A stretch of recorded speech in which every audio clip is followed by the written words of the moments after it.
Hey guys, welcome back to the James Bond show. I'm Crazy Kajivi. No fears, limits, or substitutes. Okay guys, so what have I got for you today? It's a Bond 25 update. Before I start, please make sure to drop a thumbs up on this video if you like the content, and also subscribe and tap the bell to hear more James Bond 25 update, because this is the only YouTube channel at the moment on James Bond that is doing almost daily Bond 25 content. Anything that comes out, I'm getting it out to you guys. And sadly, other channels just aren't doing it, and they're not doing it quickly, and they're not going to do it as boom, bang in your face as Crazy Kajivi will.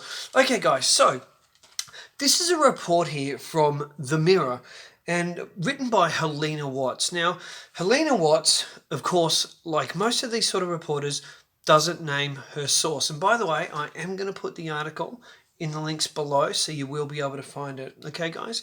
So, Helena Watts is saying that Phoebe Waller Bridge has taken inspiration from Ian Fleming's 1963 novel On Her Majesty's Secret Service. And they are, in fact, going to kill off Madeline Swan. Now, a lot of us thought this would happen, and then some kind of didn't. I'll get to that in a moment, but let's go through this.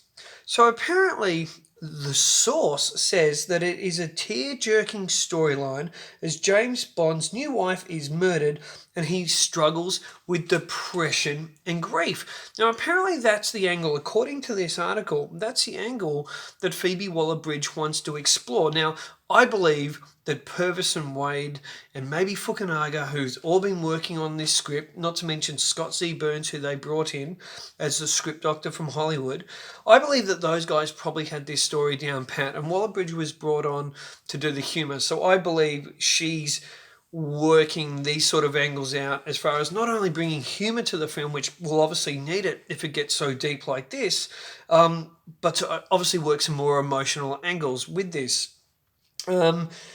So she's found the inspiration from On Her Majesty's Secret Service, and apparently Bond goes on a mission, which we believe is to Europe to help Felix Leiter, and he goes on the mission only to fight his depression and his grief, to basically get out of the SADS.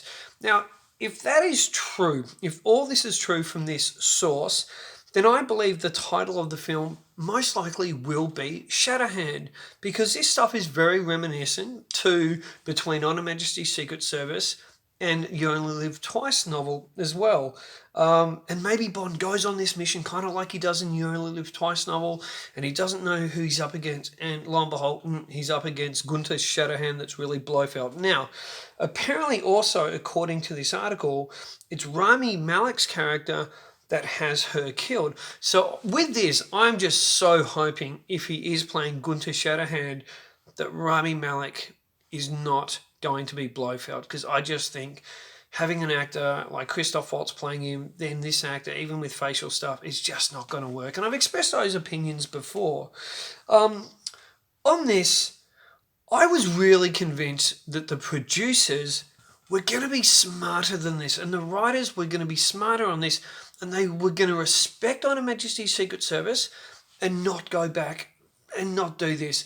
And here's the thing, I think that they're probably going to underestimate if they do go this angle. I think they're going to, well, not overestimate how much the fans care about Madeline Swan, and especially when this source is using words like a tear-jerking storyline, because on Real James Bond Fans Would Love, which is a Facebook page I run, and other Facebook pages out there and forums and websites and everything like that, Madeline is just not a popular character to the fans. They didn't really feel connected to her. So for me personally, and I'd love to hear your opinions, for me personally, I don't think they're going to get the kick that they really believe they're going to get. And also what doesn't make sense to me is they've got the gorgeous Ana de Armas, and she's playing Paloma.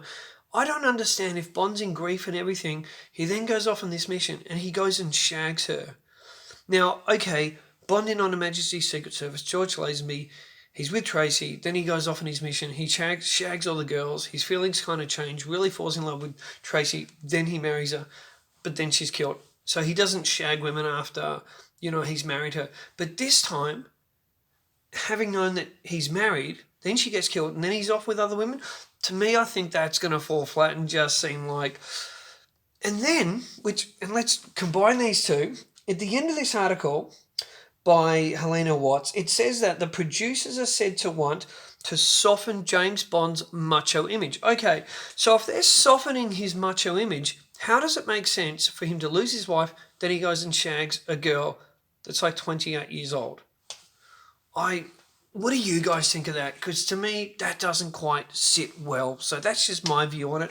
I would love to hear your views, guys. Also, I touched on this in another video, and I want to say this before I go, but with the Aston Martin DB5 that Daniel Craig was showing Prince Charles, I believe, well, he talked about it having a BMW chassis and the top made of fiberglass, so they don't blow up real Aston Martin DB5s because they're just too rare and they're worth a lot of money.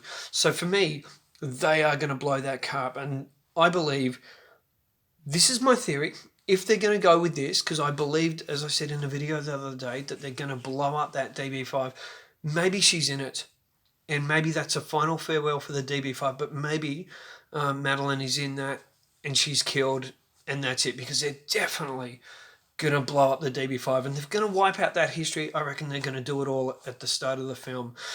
I said to some people, there's no way they're going to do this and do like an On Her Majesty's Secret Service remake. I think it would be a mistake.